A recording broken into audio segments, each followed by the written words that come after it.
இது மகிமை நேரம். மகிமை டிவி நேயர்களை அன்புடன் வாழ்த்துகிறேன். மகிமை நேர நிகழ்ச்சியின் வாயிலாக உங்களை மறுபடியும் சந்திப்பதிலே மிகுந்த மகிழ்ச்சி அடைகிறேன். நாம் தொடர்ந்து மாயை தேடாதே என்ற தலைப்பின் கீழே தியானித்து வருகிறோம். இங்கே ஒரு ஆடு இருக்கிறது. இந்த ஆடுகள் அந்த மந்தையிலே இருக்கிற மேய்ப்பனை பார்த்து கொண்டிருக்கிறது. இந்த மேய்ப்பன் எப்படிப்பட்ட மேய்ப்பனா? மிகவும் கண்டிப்பான மேய்ப்பன். அவன் அந்த ஆடுகளை மிகவும் கண்டிப்பாக நடத்தி வருகிறான். எல்லா சூழ்நிலையையும் சந்திப்பதற்கேற்ற எல்லா சூழ்நிலையும் ஒவ்வொரு நாளும் கற்றுக் கொடுக்கிறான். இந்த ஆடுகள் என்ன செய்கிறது? மேய்ப்பனின் சத்தத்தை கேட்டு அந்த வளர்ந்த ஆடுகள் ஒரு காலகட்டத்திலே அதற்கு மிகவும் கோபம் வருகிறது. என்ன இந்த மேய்ப்பன், நான் சிறு வயதிலிருந்தே இப்படித்தான் போக வேண்டும், இப்படித்தான் செய்ய வேண்டும் என்று சொல்லி ரூல்ஸ் போட்டுக்கொண்டே இருக்கிறார். இன்றைக்கு நாம் வெளியே செல்லும்போது இந்த மேய்ப்பனை விட்டு நாம் வெளியேற வேண்டும் என்று சொல்லிக்கொண்டு அவன் முடிவெடுக்கிறான். இந்த ஆடு முடிவெடுத்து விட்டது. இங்கே மேய்ப்பன் கண்டிக்கிறார், அங்கே போகாத இங்கே போகாத என்று சொல்லி, இங்கே தான் இந்த தண்ணீரை தான் குடிக்கணும், இந்த புல்லை தான் சாப்பிட வேண்டும் என்று சொல்லி கொண்டிருக்கிறார். இப்போது இந்த ஆடு என்ன செய்கிறது? பின் பக்கமாக அப்படி கடந்து அந்த மேய்ப்பனை விட்டு வழி விலகி சென்று விட்டது. இந்த ஆடுக்கு மிகவும் சந்தோஷம். எப்போ அன்றைக்கு தான் நான் சுதந்திரமாக இருக்கிறேன், என்ன நான் நினச்சபடி புள்ள திங்கலாம், நினச்சபடி எங்கே செல்லலாம்னு சொல்லி மிகவும் சந்தோஷமாக இருந்தது. அன்றைக்கு ஃபுல்லாக அது எல்லா இடத்திற்கும் சென்று சந்தோஷமாக இருந்த வேளையிலே அதுக்கு தாகம் எடுக்கிறது. தண்ணீர் குடிப்பதற்காக குளத்தின் அருகே போய் நிற்கிறது. அப்போது அதை ஒரு வாய் எடுத்து வைக்கிற மாத்திரத்திலே அதன் கால்களை ஒரு கரடி கவ்வியதாம். இதை பார்த்த உடனே இந்த ஆடு ஓடிவிட்டது. அதை ஓடி தடுமாறி ஓடி தன்னுடைய மேய்ப்பனை தேடுகிறது. ஐயோ, நான் தவறு செய்து விட்டேனே, இந்த தவறான பாதையை நான் தேடி வந்து விட்டேனே என்று சொல்லி அழுது கொண்டே திரும்பி பார்க்கும்போது அங்கே மேய்ப்பன் நின்று கொண்டு அந்த ஆடை தூக்கி அரவணைத்து கொண்டானான். பிரியமானவர்களே, இது ஒரு கற்பனை கதையாக இருந்தாலும் கூட சில நேரங்களில் நாமும் கூட கண்டிப்பான காரியங்களை குறித்து நாம் அதை ஏற்றுக்கொள்கிற மனப்பக்குவம் நமக்குள்ள, ஒருவேளை நம்ம பெற்றோர்களாக இருந்தாலும் சரி, நம்மளுடைய உறவினர்கள் யாராக இருந்தாலும் சரி, கண்டிப்பான காரியத்தை சொல்லும்போது அதை ஏற்றுக்கொள்கிற மனப்பக்குவம் நமக்குள்ளே இருப்பதில்லை. கர்த்தராகிய இயேசு கிறிஸ்து நமக்கும் ஒரு கட்டளையை வைத்துவிட்டு செல்கிறார். உடன்படிக்கையை தருகிறார், நம்மோடு பேசி கொண்டிருக்கிறார். நாம் எத்தனை முறை அந்த சத்தத்தை கேட்டு கீழ்ப்படிந்து கொண்டிருக்கிறோம்? இங்கே வேதாகமத்திலும் இந்த மாயை தேடின ஒரு மனிதனை குறித்து இன்றைக்கு நாம் பார்க்கலாம். இங்கே எலிசாவின் வேலைக்காரனாகிய கேயாசி அவன் எப்படிப்பட்ட காரியத்தை அவன் செய்கிறான்? எலிசாவோடு செல்கிறான், எல்லா சூழ்நிலையும் இருக்கிறான். வேதாகமத்தில் எலிசாவோடு இந்த கேயாசியுடைய பெயர் இணைந்தே வருகிறது. அப்போது இங்கே நாம் பார்த்தோம் என்றால், இங்கே எலிசாவுக்கு அப்புறமாக வருகிற தீர்க்க தரிசனத்திலே முதன்மை பெற்றவன் இந்த கேயாசி என்று கூட நாம் சொல்லலாம். இந்த கேயாசி என்ன செய்கிறான்? அவன் எல்லா சூழ்நிலையும் இங்கே எலிசாவோடு இருக்கிறான்.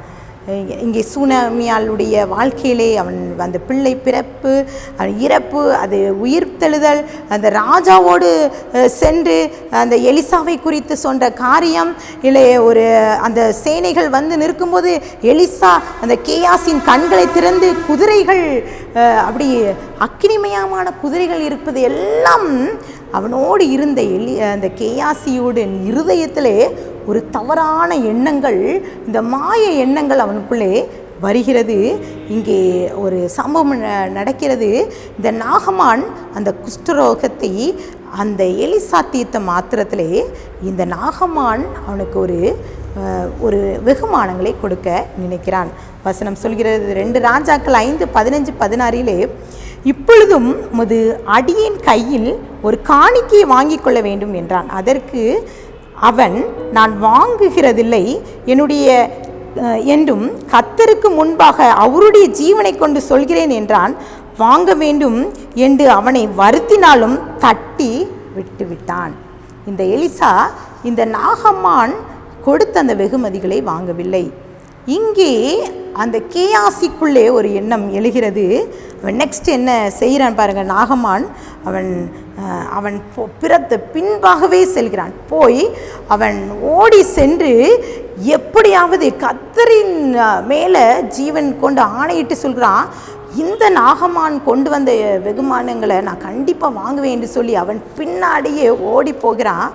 இப்போது இந்த நாகமான் இறங்கி அந்த ரதத்துலேருந்து இறங்கி சுக செய்தியா என்று கேட்குறான். எஸ், சுக செய்தி என்று சொல்லிட்டு அவன் வசனத்தை வாசிக்கிறேன். 2 ராஜாக்கள் 5:22. அதற்கு அவன், சுக செய்தி தான், தீர்க்கதரிசிகளின் புத்திரரில் 2 வாலிபர் இப்பொழுது நான் எப்ராயிம் மலை தேசத்திலிருந்து என்னிடத்தில் வந்தார்கள்.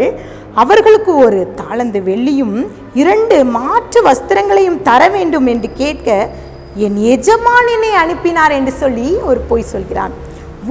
உடனே நாகமான் என்று சொல்கிறான், தன்னுடைய 2 ஊழியர்களை அழைத்து அவன் கேட்ட எல்லாத்தையும் கொடுத்து அவன் பின்னாகவே அந்த மலை வரைக்கும் ஏறிக்கொண்டு அவன் கொடுக்கிறான். இங்கே ஒன்றும் தெரியாதவனாக இங்கே எலிசாவிடம் வந்து நிற்கிறான். பாருங்கள், 2 ராஜாக்கள் 5:25. பின்பு அவன் உள்ளே போய் தன் எஜமானுக்கு முன்பாக நின்று, கேயாசியே, எங்கிருந்து வந்தா என்று எலிசா அவனை கேட்டதற்கு அவன், உமது அடியான் எங்கும் போகவில்லை என்று மறுபடியுமாக ஒரு பொய்யை சொல்கிறான்.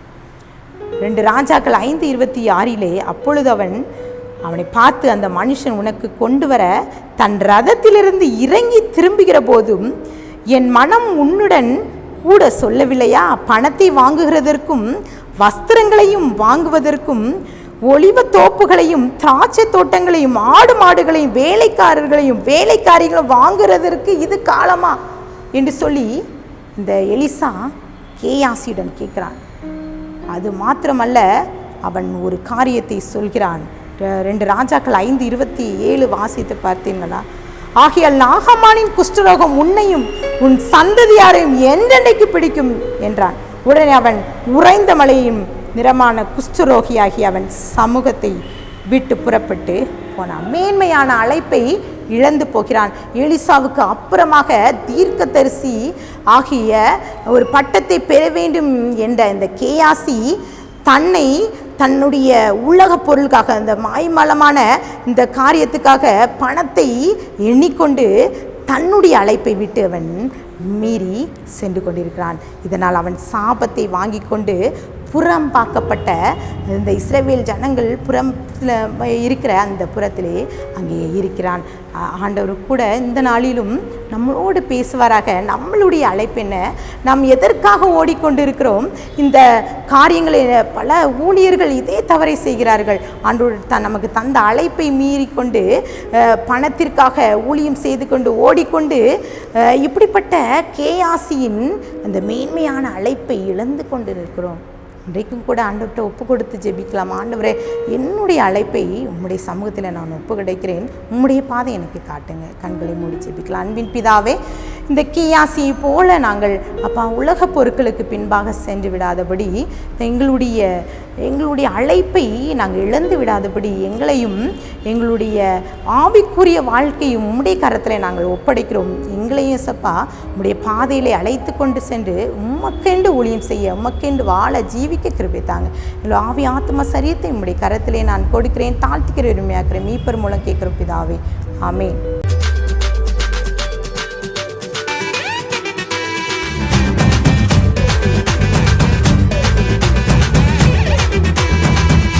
மகிமை